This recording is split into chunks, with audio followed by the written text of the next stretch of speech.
Underwater combat. The rules for this is pretty useful to know if you play in a campaign that takes place out in the sea, for example. A pirate campaign. Welcome to Back Tactics, where me and Gator just turned 3 years old today. It's our birthday! Kobold, what do you wish for your birthday today? I wish for everyone watching this video to watch the entire video, like and comment and subscribe. What if they hate the video? Well, too bad. Casting a birthday wish is like casting a 9th level wish spell. They have to obey. This year, I've been optimizing my birthday very carefully. Anyways, let's begin. The basics. Normally, when you're underwater, you can't breathe at all. So to figure out what happens under the water, we gotta read the suffocation rules. A creature can hold its breath a number of minutes equal to 1 plus its constitution modifier. A minimum of 30 seconds. When a creature runs out of its breath or is choking, it can survive a number of rounds equal to its constitution modifier. At the start of its next turn, it drops to 0 HP and is dying. And it can't regain HP or be stabilized until it can breathe again. This is pretty straightforward, so let's move on to the special options you have at character creation. Here are the races or species that don't need to breathe, like Autognomes, Warforged, Vampires, and Reborn. As for those that can breathe underwater, we got Sea Elves, Water Genasi, Tritons, and optionally Simic Hybrids. Air Genasi might be fine too, as they can hold their breath indefinitely until incapacitated. But things can go horribly wrong if you're not careful. It's even worse for those that can hold their breath only for a while, like lizard folk, plasmoids, turtles, or Vidalkin. Kobold, you forgot about me! Gator, you're homebrew. You're sadly not official. I wish to be official, it's my birthday! Well, let's hope somebody at Wizards of the Coast watches this video. I doubt it though. Darn! As for other races, there are spells that you can pick up that can protect you from drowning. There's actually a new one, and nobody talked about it because, well, I mean, it's kind of straightforward. It's from Spelljammer. It's Air Bubble, a 2nd level spell that lasts 24 hours. You create a spectral globe around the head of a willing creature that you can see within range. The globe is filled with fresh air that lasts until the spell ends. If the creature has more than one head, the globe of air appears around only one of its heads. Upcast, when you cast this spell using a spell slot of 3rd level or higher, you can create 2 additional globes of fresh air for each slot level above 2nd. This is pretty expensive for underwater combat though. It's not even a ritual. So overall, I don't recommend this spell at all, but it's there. Why would you even cover this then?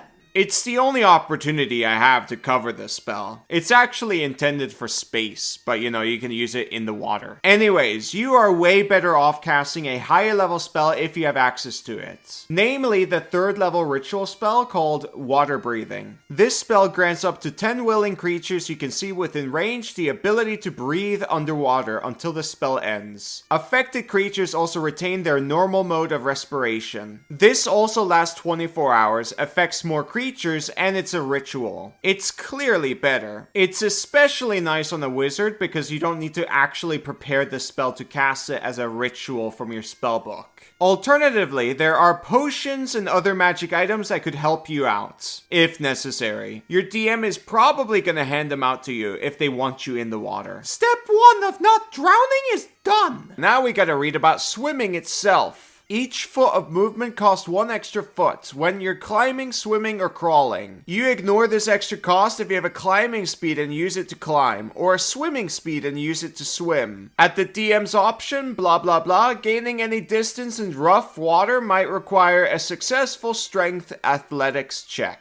So if you don't have a swimming speed, your movement is basically halved. It's even worse if you have any other debuff. It's rough down there, but you gotta go with the flow. Next, and maybe this part is the least known, but also literally just called underwater combat in the player's handbook. When making a melee weapon attack, a creature that doesn't have a swimming speed has disadvantage on the attack roll unless the weapon is a dagger, javelin, short sword, spear, or trident. A ranged weapon attack automatically misses a target beyond the weapon's normal range. Even against a target within normal range, the attack roll has disadvantage unless the weapon is a crossbow, a net, or a weapon that is thrown like a javelin, including a spear, trident, or a dart. Creatures and objects that are fully immersed in water have resistance to fire damage. But Kobold, this is martial law. Well, obviously you can't tell me that casting spells is tougher underwater. It is tough underwater. This doesn't make any sense. Well, I've never read any real life facts about it, so it must be wrong. Anyways, yes, martial law. This is honestly just a typical Wizards of the Coast thing, where only weapon attacks are affected, not any attacks. And while even then, I guess if spell attacks were affected, you could just cast saving throw spells instead. Anyways, obviously Fireball is not going to do too much damage underwater as it does on land,